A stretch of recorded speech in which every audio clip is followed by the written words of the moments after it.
Hello, welcome to the Statman Dave Clips channel. Before you do anything, hit that subscribe button and like that goddamn video. Today, we're going to be answering a massive question. If United were to sign Haaland or Harry Kane, who should they go for? We're going to be diving into tactics, stats, and all that good stuff. Anyway, it's time for the video. So we're going to take a look at how Manchester United could look with either the likes of Harry Kane or Haaland up front, or Cavani or Mason Greenwood. So the big question Ole Gunnar Solskjaer has probably got this summer in terms of transfers is which striker to go for, Haaland or, of course, Harry Kane.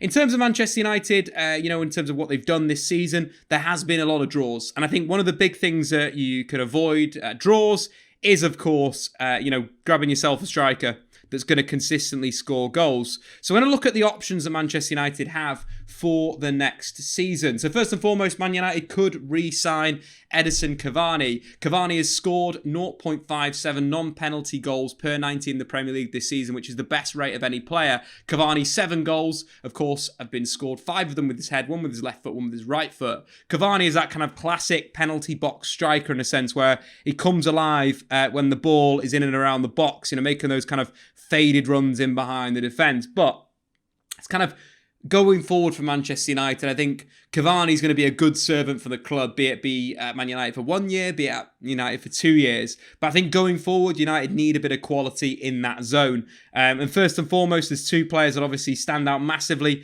Harry Kane and Haaland. Let's start with Haaland, of course, the Borussia Dortmund centre forward. What could he give Manchester United in an attacking sense?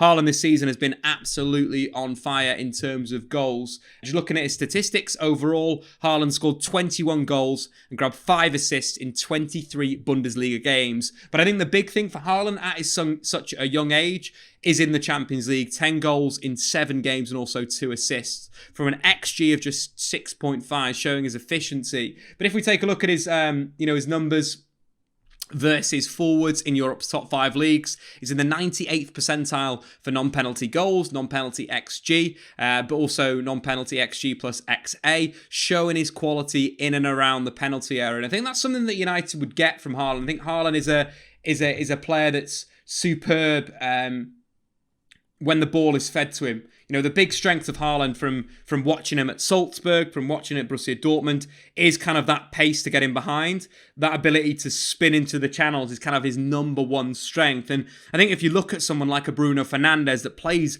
a lot of those balls, those low percentage balls into the channels, in behind defences, someone with Haaland's quality, his pace and his power would be an incredible attribute. But also you think in Paul Pogba as well, if Paul Pogba's playing on one of the flanks, or even in defensive midfield, a similar thing, looking for Haaland over the top. Alternatively, United, of course, could put him in central midfield, push Rashford out to that wide sort of left position. I think the big thing, if Haaland was to join Manchester United, was kind of the creativity of the forwards behind would have to be a little bit more improved in a sense of Bruno Fernandes. We spoke about his ability to find passes, but in terms of both Marcus and Mason, would potentially they'd be a little bit more required to do those inverted sort of winger jobs in a sense, getting the ball wide and feeding Haaland. I think, looking from both of those sides, we've seen Mason Greenwood cross for Cavani from a deep area, really good whip ball into the box.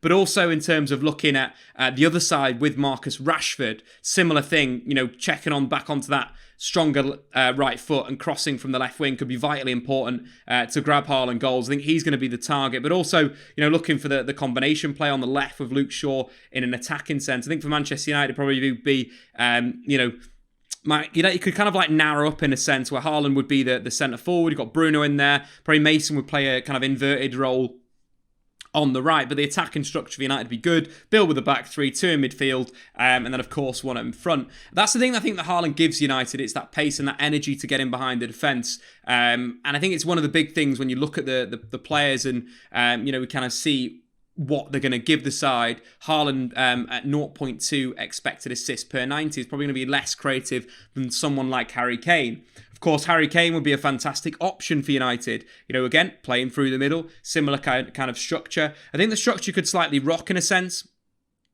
For United, we could potentially see Bruno get a little bit closer to Kane. Mason maybe inverted. maybe play short in an inverted position, have Wan-Bissaka with the width in the final third. And I quite like that in terms of what could... how that could evolve. But looking at Harry Kane's statistics this season, he has been absolutely sensational. Probably one of the players of the season. 19 goals, 13 assists in 29 games. He's over a goal or an assist every game in the Premier League, which is pretty incredible. I think the thing that Harry Kane's got over Haaland, that he's played in the Premier League, he's succeeded in the Premier League, how many goals he scored over and over again. The big thing that Kane's improved this season is his ability to come off the line, and we can see that in the assist stat. 13 assists in the Premier League, more than any other player. But also when we're looking at his stats versus forwards, still up there with, in terms of the goal scoring and shooting in the 94th percentile. But it's the assisting. Dropping in the 97th percentile is very, very impressive. But also his progressive passes. So what potentially we could see for Manchester United with, let's say, a Harry Kane in the side from a tactical sense is maybe a little bit more on the front four, in a sense of what we see with Tottenham at times is Kane drop off with Ndombele to kind of a defensive midfield position, which allows the two forwards ahead to kind of make those inverted runs. And I think that's something that Kane could give United, dropping off the line and then looking for through balls. I think both Marcus and Mason would turn into goal scorers of a higher quality playing with someone like Harry Kane. I think playing with Haaland, they'd probably have to be more creators, but very much with Kane, goal scoring. And we've seen Mason's quality, left foot, right foot, with his goal against Spurs with that right foot, really good area. I think that's a level where Manchester United could look at Harry Kane as a little bit more of a playmaker, a leader in the squad. And I think the big thing is which player do you want? Do you want someone, that's going to finish off the moves? It's going to very much be on the last line that you can play long to. I think that's another thing that works well for Kane is that you play into his feet. But for Haaland in that position, you're basically going to have a target up the pitch. So it could help United get further up the pitch. If they're defending deep, Victor Lindelof obviously has got a great range of passing. Him hitting Haaland, then Haaland playing off to the likes of Greenwood, to the likes of Bruno, being a little bit more direct and that kind of outball could work quite well. Looking at the shooting destinations of both players this season, or the shooting locations, Haaland's average shot is around 13 yards out, whereas Harry Kane is a little bit deeper, 18 yards out, so it's kind of like a slightly different finishing technique. Kane more in and around the D, in and around the box and so forth. Definitely something to look at in terms of what striker do you want? Do you want a penalty box striker, or do you want a striker that's going to be able to link play like a Harry Kane that's kind of renowned for his low finishing into the bottom corners? Could work quite well. In terms of pressing, Haaland is slightly better than Kane in terms of efficiency. Haaland is 10% more efficient at winning possession than Harry Kane. But guys, they're the stats, they're the statistics, there's the tactics. Who do you want at Manchester United next season? Haaland or Harry Kane? Well, thanks for watching the first ever video on Statman Dave Clips. It feels like a historic moment.